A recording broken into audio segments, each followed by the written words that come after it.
যথেষ্ট বরাদ্দ তো কোনো সেক্টরে দেয়া সম্ভব না। আমরা যেটাকে যথেষ্ট বলি একটা মানে উত্তীর্ণ হওয়ার জন্য। কিন্তু আপনি যখন একটা সেক্টরে বাড়াবেন তখন অন্য সেক্টর থেকে আবার তো কমাতে হবে, একটার সাথে একটা কম্পিট করে।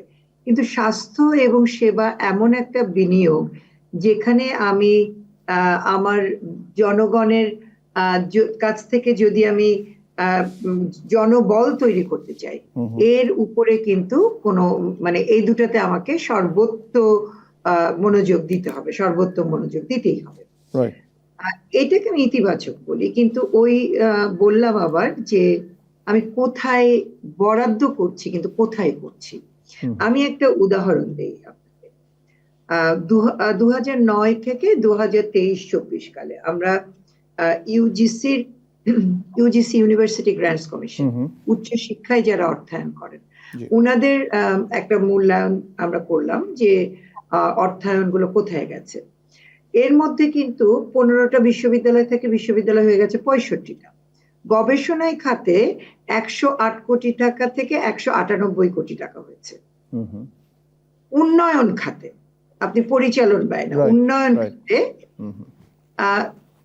800 কোটি টাকা থেকে 2014-15, 2018, 2014-তে হলো 4000 কোটি টাকা, 2018-তে হলো 6500 কোটি টাকা, 2023-এ হয়ে গেল এরকম 7-8 এখন এগুলো কি হয়েছে? বিভিন্ন জেলায় জেলায় যে ইউনিভার্সিটি হয়েছে সেখানে জমি অধিগ্রহণ, সেখানে বিল্ডিং বানানো, অর্থাৎ প্রকিউরমেন্ট সেন্ট্রিক, ইনফ্রাস্ট্রাকচার সেন্ট্রিক কার্যক্রম হয়েছে। আপনি এখন বলবেন যে এগুলো কি গুরুত্বপূর্ণ না?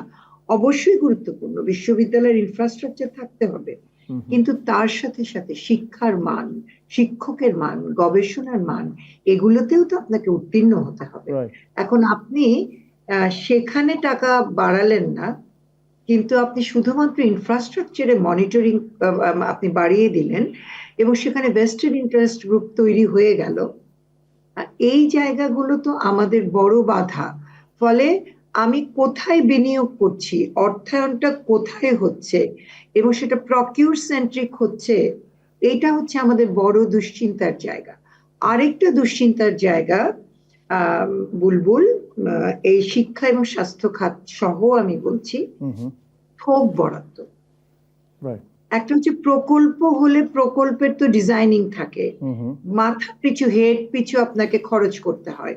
থোক বরাদ্দের ক্ষেত্রে কিন্তু জবাবদিহিতাটা অনেকাংশে আপনি নিতে পারবো না। ফলে থোক বরাদ্দের প্রবণতা এবার অনেক বেড়েছে।